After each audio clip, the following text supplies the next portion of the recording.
ẹni tífẹ́ bá tọ́ sí náà ni ẹja gbé fún. À ń bá òṣèré orí ìtàgé Adébímpé Oyèbádé à ń bá yọ̀ à ń bá dúpẹ́ lórí oore tọ́lọ́run ṣe fún. Oore wo lọ́lọ́run ṣe fún tá a fi ń bá yọ̀ tá a fi ń bá dúpẹ́.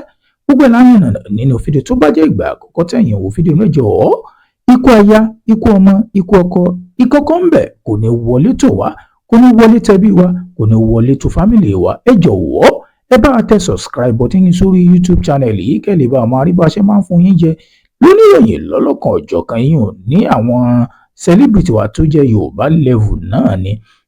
Kí wàá là ń bá òṣèré orí ìtàgé Adébímpé Oyèbádé tá a ń bá yọ̀ sí. Tẹ́ ẹ bá gbàgbé òun àtọkọ rẹ̀ Lateef Adédìméjì ni wọ́n fi eré orí ìtàgé kan yín sórí YouTube channel wọn tí wọ́n pè ní Ìyàwó Aláàjì.